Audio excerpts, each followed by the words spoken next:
Hello everyone, स्वागत है आपका पाठशाला ऋषिकेश के यूट्यूब चैनल पर। और आज से हम शुरू करने जा रहे हैं उत्तराखंड का बेसिक कोर्स, जिसमें बेसिक से शुरू होकर हम एडवांस तक जाएंगे। और ये जो सीरीज चलेगी, ये आपके आने वाले उत्तराखंड पुलिस के एग्जाम्स के लिए बहुत ही ज्यादा महत्वपूर्ण होंगी। और मैं आपसे वादा करता हूं कि अगर आप पाठशाला ऋषिकेश के यूट्यूब चैनल के साथ जुड़े रहे तो ये आपको एग्जाम्स में बहुत ही ज्यादा मदद करने वाला है। आज है पहला दिन और आज हम बात करेंगे उत्तराखंड के विभिन्न राज्य चिन्हों के बारे में। तो चलिए शुरू करते हैं। लेकिन सबसे पहले हम बात करेंगे उत्तराखंड राज्य चिन्ह के बारे में। ये सभी चिन्ह, राज्य वृक्ष, राज्य पुष्प, राज्य पशु, इन सब का निर्धारण तो सबसे पहले कब हुआ था? तो इन सब का निर्धारण सबसे पहले हुआ था 2001 में। 9 नवंबर 2000 में राज्य बना, उसके बाद 2001 में इन सभी का निर्धारण हुआ। अब हम बात करेंगे सबसे पहले राज्य चिन्ह के बारे में, जिन्हें हम सभी अपने सरकारी दस्तावेजों में प्रयोग करते हैं। तो इसके आकार की बात करेंगे तो इसका आकार या तो हीरे के समान है या फिर सप्त चतुर्भुज इसका आकार कहा जाता है। दोनों में से कुछ भी आपके एग्जाम में आ सकता है। बात करेंगे रंग की, तो इसमें 3 रंगों का प्रयोग हुआ है। कौन कौन से? लाल, नीला और सफेद। लाल, नीला और सफेद, 3 तरह के इसके रंगों का प्रयोग हुआ है। इसमें 4 धारा। अब बात करेंगे सबसे पहले लाल रंग की, तो लाल रंग का एक कह सकते हैं आप एक हीरे की तरह शेप बना होता है, जिसमें हमें बीच में मिलती है अशोक की लाट, और साथ ही साथ मुंडकोप उपनिषद से लिया गया सत्यमेव जयते उसके नीचे लिखा होता है। 4 धाराएं उसमें बनी होती है नीले रंग से, और बाकी के पोर्शन में होता है सफेद रंग। 4 धाराएं नीले रंग से बनी होती हैं, जो कहा जाता है बहुत बार कि गंगा की 4 धारा है। साथ ही साथ बहुत सी पुस्तकों में इन्हें गंगा, यमुना, काली और रामगंगा भी कहा जाता है। ठीक है, राम गंगा इसे कहा जाता है। तो आपको दोनों चीजें याद रखिए, कभी गंगा की 4 धाराएं और कभी रामगंगा। तो ये तो थी राज्य चिन्ह के बारे में बात। अब हम बात करेंगे राज्य पशु। तो राज्य पशु आप समझाते हैं क्या है हमारा? तो ये है हमारा कस्तूरी मृग, या फिर इसका उपनाम बात करेंगे तो उपनाम की है Himalayan musk deer. Himalayan musk deer इसका उपनाम कहा जाता है। इसके वैज्ञानिक नाम बहुत बार एग्जाम से पूछा जाता है। तो वैज्ञानिक नाम की बात करेंगे तो वैज्ञानिक नाम है इसका मस्कस काइसोगास्टर। मस्कस काइसोगास्टर, ठीक है, मस्कस काइसोगास्टर। बहुत जगह मस्कस काइसोगास्टस भी लिखा होता है, तो आपको कंफ्यूज नहीं होना है। बात करेंगे ऊंचाई की, कहां ये पाया जाता है? तो ये 3600 से 4400 मीटर की ऊंचाई पर ये पाया जाता है। ठीक है, बात करेंगे इसके परिवार कुल की। जैसे आप अगर बायोलॉजी पढ़ते हैं तो उसमें जानवरों के परिवार और कुल को बांटा जाता है। तो ये अंगुलोटा कुल और मोशिडो परिवार का है। मोशिडो परिवार का है, अंगुलोटा कुल और मोशिडो परिवार का है। स्थान की बात करेंगे, राज्य में सबसे ज्यादा कस्तूरी मृग कहां पर पाया जाता है? तो ये है केदारनाथ, फूलों की घाटी,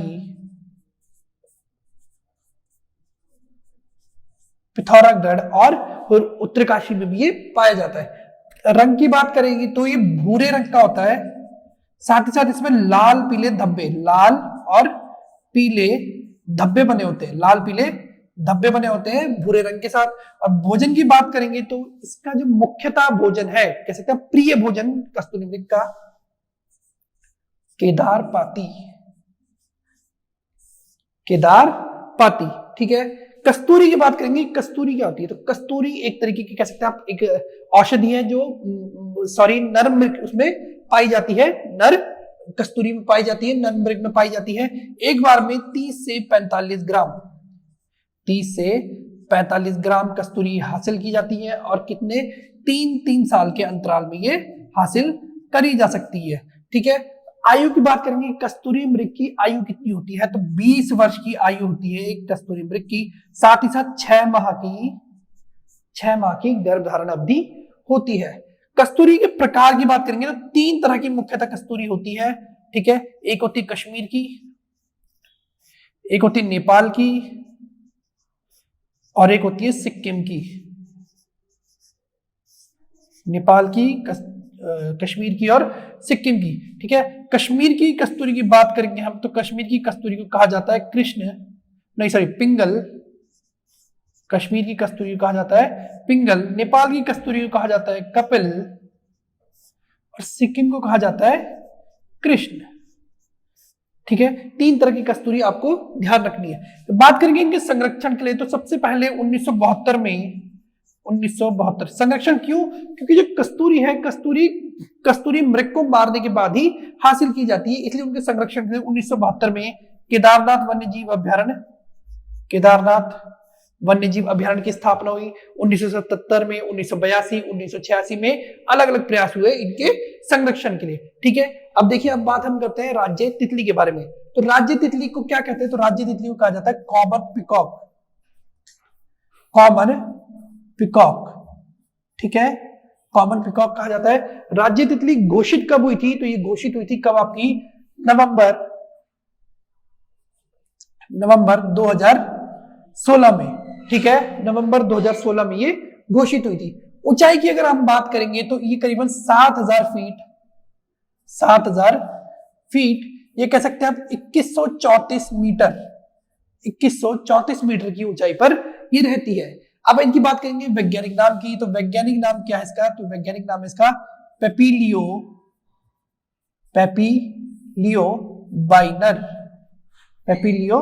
बाइनर इसका वैज्ञानिक नाम है।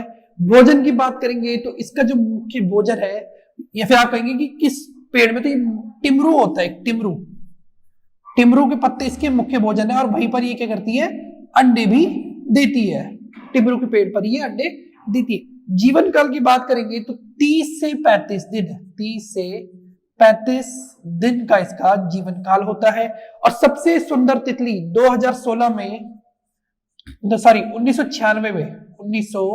1996 में Limca book of records, Limca का नाम आपने सबने सुना होगा, लिम्का बुक ऑफ रिकॉर्ड्स।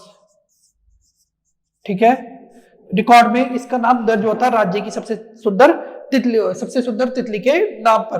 हाल ही में डीडी हार्ट में भारत की सबसे बड़ी तितली पाई गई है, जिसे हिमालयन बर्ड विंग का नाम भी दिया जाता है। ठीक है, चलो देखो, हमने देखा, अब हम देखेंगे राज्य पुष्प, राज्य वृक्ष और राज्य पक्षी के बारे में। तो इधर आगे देखो, सबसे पहले तो राज्य पुष्प क्या है हमारा? तो सबको पता ही है राज्य पुष्प हमारा क्या है?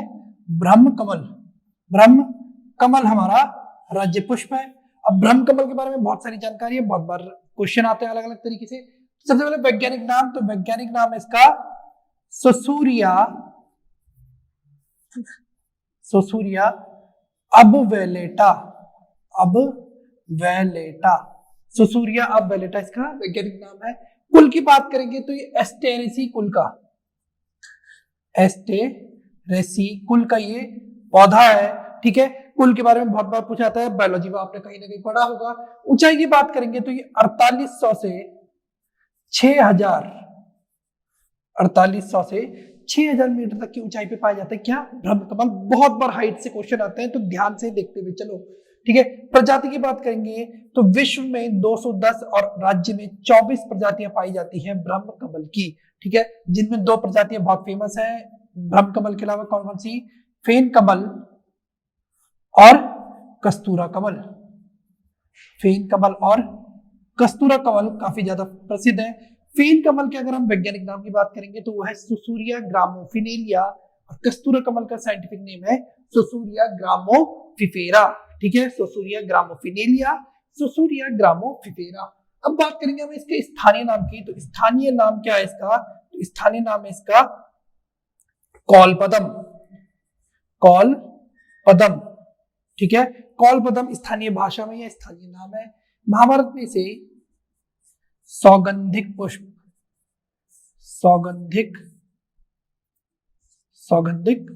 पुष्प से कहा गया है। ठीक है, सौगंधिक पुष्प से कहा गया है। अब बात करेंगे अलग अलग जगहों पे ब्रह्म कमल को अलग अलग नाम से जाना जाता है। जैसे नेपाल में, तो नेपाल में इसे बोला जाता है टोप गोला। ठीक है, हिमाचल की बात करेंगे तो हिमाचल में बोलते हैं दूधा फूल। और कश्मीर की बात करेंगे तो कश्मीर में इसे कहा जाता है गलगल। कश्मीर में कहते हैं गलगल। अब बात करेंगे इस स्थान की, कहां पर मिलता है ब्रह्म कमल। तो सबसे ज्यादा ब्रह्म कमल मिलता है आपको फूलों की घाटी, फूलों की घाटी, केदारनाथ और पिंडर घाटी में। पिंडर घाटी में सबसे ज्यादा ब्रह्म कमल पाया जाता है। ब्रह्म कमल को नंदा का प्रिय पुष्प, नंदा देवी आपने सुना ही होगा, नंदा का प्रिय पुष्प कहा जाता है। और नंदा अष्टमी को ब्रह्म कमल को तोड़ने का बहुत ही ज्यादा महत्व माना जाता है। ब्रह्म कमल को अर्धरात्रि का पुष्प भी कहते हैं क्योंकि वो आधी रात को खिलता है। ठीक है, अब बात करेंगे डाक टिकट की। उत्तराखंड में बहुत बार क्वेश्चन आते हैं डाक टिकट से, तो इस पर डाक टिकट जारी हुआ था 1982 में, 1982 में डाक टिकट जारी हुआ ब्रह्म कमल पे। विशेषता की बात करेंगे, दो चार विशेषता लिखी हमने, जैसे रंग, तो रंग इसका क्या होता है, बैंगनी रंग होता है। कैसा रंग होता है, बैंगनी रंग होता है इसका। ऊंचाई की बात करेंगे तो 70 से 80 सेंटीमीटर इसकी ऊंचाई होती है। और समय कब होता है, तो जुलाई से सितंबर, जुलाई से सितंबर इसके खिलने का समय होता है। ठीक है, जुलाई से सितंबर इसके खिलने का समय होता है। अब बात करेंगे राज्य वृक्ष के बारे में। तो राज्य वृक्ष कौन सा है, आपको सबको पता है, हर किसी को पता है, क्या है, बुराश हमारा राज्य वृक्ष है, स्टेट ट्री है हमारा बुराश। बुराश के वैज्ञानिक नाम की बात करेंगे तो यह है रोडोडेंड्रोन, रोडोडेंड्रॉन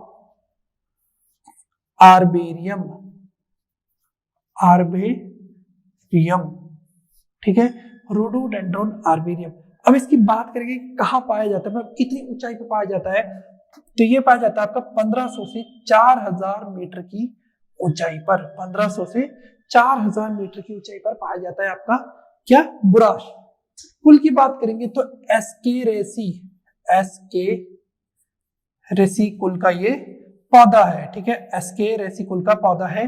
कहीं कहीं पे इसका थोड़ा ऐसी इस तरीके से कोई अलग अलग नाम, एरेस्केसी, एस्केरेसी करके नाम आ जाता है। बात करेंगे अलग अलग जगहों पे इसका अलग अलग नाम है, जैसे हिमाचल में इसे बोला जाता है बुराशो, बुराशो। ठीक है, नेपाल की बात करेंगे तो नेपाल में इसे बोलते हैं बुराश। और मेघालय की बात करेंगे तो मेघालय में बोलते हैं तिन शौ। ठीक है, मेघालय में इसे बोलते हैं तिन शौ। प्रजाति की बात करेंगे तो कितनी प्रजातियां हैं इसकी, बुराश की, तो बुराश की प्रजातियां हैं 87, यानी 87 प्रजातियां का है भारत में। और राज्य में इसकी 5 प्रजातियां पाई जाती है, जिसमें लाल और सफेद बुराश ज्यादा प्रसिद्ध है। ठीक है, अब बात करेंगे समय की, तो समय मतलब कब कब खिलता है बुराश, तो बुराश खिलता है आपका फरवरी से और अप्रैल तक, फरवरी से अप्रैल तक ये खिलता है। ठीक है, आजकल आप लोगों ने देखा होगा बुराश का जूस मार्केट में आ रहा है, क्योंकि बुराश का जूस निकाल लिया जा चुका है जो फूल खिला था। सफेद बुराश मैंने आपको बताया, तो सफेद बुराश की खासियत है कि बहुत ऊंचाई पर, करीबन 11000 फीट की ऊंचाई पर पाया जाता है क्या, सफेद बुराश। संरक्षण की बात करेंगे तो 1974 का जो वन अधिनियम आया था उसके तहत इसे संरक्षित घोषित किया गया और 1977 में इस पर डाक टिकट जारी हुआ। ठीक है, ये थी जानकारी हमारे राज्य वृक्ष बुराश के बारे में, जो बहुत ही ज्यादा महत्वपूर्ण होगी आगामी परीक्षाओं के लिए। अब बात करते हैं हम राज्य पक्षी की। तो राज्य पक्षी क्या है हमारा, मोनाल,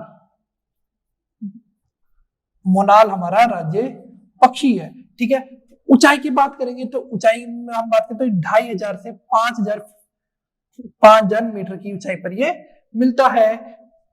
वैज्ञानिक नाम की बात करेंगे तो वैज्ञानिक नाम है इसका लोफोफोरस,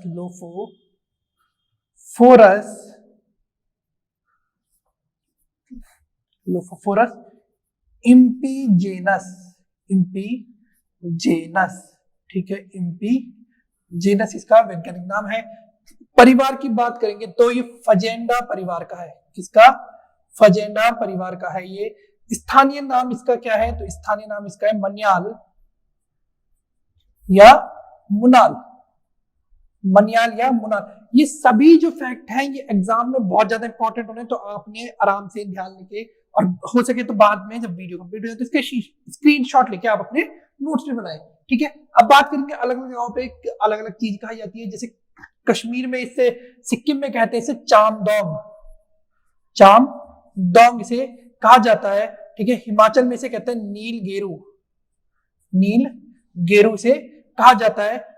और कश्मीर में इसे कहा जाता है, अभी ध्यान नहीं है, हम आपको बताएंगे, ठीक है। भूटान में इसे कहा जाता है बप, भूटान में कहते हैं बप, और नेपाल में इसे कहते हैं डंगन, नेपाल में इसे कहा जाता है डंगन, ठीक है। बात करेंगे डाक टिकट की, तो डाक टिकट कब जारी हुआ, तो 1975 में मोनाल पर डाक टिकट जारी हुआ, ठीक है। इसका मुख्य भोजन, ये कह सकते हैं प्रिय भोजन क्या है, आलू, आलू इसका प्रिय और मुख्य भोजन है। 1972 के अधिनियम के तहत इसे आरक्षित घोषित किया गया, ठीक है, और 2008 में इसकी जनगणना कराई गई थी, ठीक है। देखो नाम जो होते हैं, नाम बताने में भूल गया था, तो देखो कश्मीर में क्या बोलते हैं, कश्मीर में बोलते हैं ये सुनाल, क्या बोलते हैं, सुनाल। वहीं बात करेंगे हिमाचल प्रदेश की, तो हिमाचल में बोलते हैं नीलगेरू, नीलगेरू। और सिक्किम की बात करेंगे तो सिक्किम में बोलते हैं आपका चामदोंग, चामदोंग इसे कहा जाता है, ठीक है। तो देखिए अब हम बात करेंगे राज्य गीत के बारे में, ठीक है। तो राज्य गीत का शीर्षक क्या है, सबसे पहले तो उत्तराखंड देवभूमि मातृभूमि शत शत वंदन अभिनंदन, ये उत्तराखंड राज्य हमारा जो गीत है उसका शीर्षक है। बात करेंगे घोषित कब हुआ, तो ये घोषित हुआ आपका 6 फरवरी 2016 को, ठीक है, 6 फरवरी 2016 को ये घोषित हुआ। इसके जो लेखक है, किन्होंने गीत लिखा है, तो ये लिखा है आपके हेमंत बिष्ट जी ने, हेमंत बिष्ट, ठीक है, हेमंत बिष्ट जी द्वारा ये लिखा गया है। अगर आप बात करेंगे समिति, क्योंकि कभी भी कोई चीज डिसाइड होती है तो उसके लिए एक कमेटी बनाई जाती है, एक मीटिंग होती है, तब जाके कोई चीज घोषित होती है। तो लक्ष्मण सिंह बटोही, लक्ष्मण सिंह बटोही, ठीक है, लक्ष्मण सिंह बटोही के नाम से ये कमेटी थी। अवधि की बात करें, कितनी अवधि का है, जैसे हम राष्ट्रगान की अवधि देखते हैं वैसे हमारा राज्य गीत की अवधि है। तो अवधि है इसकी 9 मिनट, 9 मिनट इसकी अवधि है। और इसे आवाज दी है, मतलब ये गीत गाया किसने है, तो ये गीत गाया आपके हमारे नरेंद्र सिंह नेगी जी ने, ठीक है, नरेंद्र सिंह नेगी तथा अनुराधा निराला, अनुराधा निराला, ठीक है, नरेंद्र सिंह नेगी तथा अनुराधा निराला ने ये गीत गाया है। अब बात करेंगे हम राज्य वाद्य यंत्र की, तो राज्य वाद्य यंत्र घोषित कब हुआ, तो ये घोषित हुआ आपका 2015 में। क्या है हमारा राज्य वाद्य यंत्र, अगर नहीं पता है तो याद करिए आज ही, तो ढोल है हमारा राज्य वाद्य यंत्र। बहुत बार बच्चे कंफ्यूज होते हैं कि ढोल और दमो, दमो नहीं आता है, सिर्फ ढोल आता है राज्य वाद्य यंत्र में। समिति की बात करेंगे तो हम भंडारी समिति, भंडारी समिति थी इसमें, ठीक है ना, भंडारी समिति के कहने पर ढोल को हमारा राज्य वाद्य यंत्र घोषित किया गया। और ढोल में कितनी ताल होती है, तो 22 ताल, 22 ताल ढोल में होती है, जो अलग अलग विवाह के समारोह में अलग, मुंडन में अलग, सुबह के समय पे अलग अलग ताले बजाई जाती है। अब बात करेंगे ढोल में एक चीज आती है ढोल सागर, ठीक है, जिसे सब कुछ ज्ञान हो ढोल के बारे में। तो राज्य में एकमात्र ढोल सागर के ज्ञाता है, उनका नाम क्या है, तो उनका नाम है उत्तम दास, उत्तम दास, ठीक है। अब बात करें हम राज्य खेल के बारे में, तो राज्य खेल हमारा क्या है, अगर नहीं पता है तो आज ही याद कर लीजिए, फुटबॉल, ठीक है, फुटबॉल हमारा राज्य गीत है। कब घोषित हुआ, तो 2011 में ये घोषित हुआ था। हमारे ऐसे बहुत अच्छे अच्छे फुटबॉल खिलाड़ी भी निकल चुके हैं। अब बात करेंगे हम राजभाषा की, तो हमारी 2 राजभाषा है, पहली कौन सी है, हिंदी, और दूसरी आपकी संस्कृत, हिंदी और संस्कृत आप हमारी 2 राजभाषा है। बात करेंगे कि हिंदी तो हमारी जैसे राज्यभाषा तो राजभाषा घोषित हुई, और संस्कृत हमारी राजभाषा कब घोषित हुई, तो ये हुई 2010 में, ठीक है, 2010 में राजभाषा घोषित हुई। ये थे उत्तराखंड के सभी राज्य चिन्ह और राज्य से जुड़ी हुई सभी जानकारी। अगर आपको वीडियो पसंद आई तो वीडियो को लाइक कीजिए, शेयर कीजिए, कमेंट कीजिए, कमेंट में हमें अपनी राय बताइए। और अगर आप पाठशाला ऋषिकेश के साथ ऐसे ही जुड़े रहे तो आपको जरूर फायदा होगा, ये मेरा आपसे वादा है। धन्यवाद।